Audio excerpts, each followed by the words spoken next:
দাওয়াতের ক্ষেত্রে দেখা যায়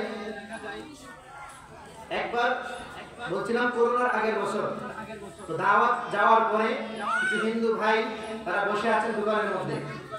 তো যখন তাদেরকে দাওয়াত দেওয়া হলো অনেকেই বিষয়টা লক্ষ্য করলো। ওনাকে যখন বলা হলো, ওনার সামনে যখন ওনার ধর্মগ্রন্থ থেকে বলা হলো মালিক একজন, দ্বিতীয় কোনো মালিক নাই এবং মূর্তিগুলো সম্পূর্ণ নিষেধ। আমরা জিজ্ঞেস করলাম যে ভাই আপনার মন্দিরের মধ্যে এতগুলো মূর্তি, আপনারা দাবি করেন প্রায় 33 কোটি মূর্তি। 33 কোটি না, আপনি মাত্র 100 দেবতার নাম বলেন। তারা বলে আমরা জানি না। তারা মাত্র কয়েকটার নাম বলে, রাধা, কালী, লক্ষ্মী, দুর্গা, সরস্বতী, এই কয়েকটা নাম বলে, আর বলতে পারে না। যখন বলা হইলো যে মন্ত্রতে বলা আছে অন্ধং তব ভবিষ্যন্তি যাহা সিং বুদ্ধি উপাসতে তত বৈবিধ্য তুমু জয়া সম্ভুত্তারতা। সংস্কৃত ভাষায় অর্থ হচ্ছে যে ব্যক্তি মূর্তির পূজা করে সে চিরকাল নরকে থাকবে, আর যে ব্যক্তি হাতে বানানো মূর্তির পূজা করে সে চিরকাল নরকে থাকবে।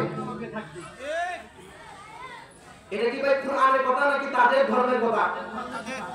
এখন আমি দেখেন, আমি এই বোতলটা বানাইলাম বা আমি একটা ফোন বানাইলাম, ওই ফোনের মালিককে, সৃষ্টিকর্তাকে, আমি ওই ফোনের মধ্যে আমি যেরকম সেটিং দিব, যেভাবে ফোনের সেটিং আমি আপডেট দিব, ঠিক তেমনি ভাবে ফোন এভাবে চলবে।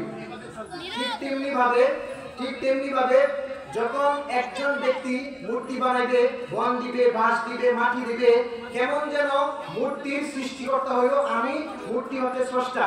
কিন্তু এর বিপরীত, মূর্তি কিন্তু আপনার কাছে চায় না, বরং হিন্দু ভাইরা কি করে মূর্তির কাছে চায়।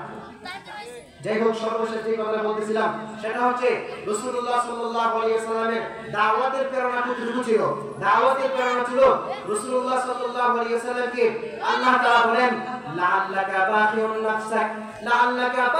নাফসাক আল্লা ইয়াকুনু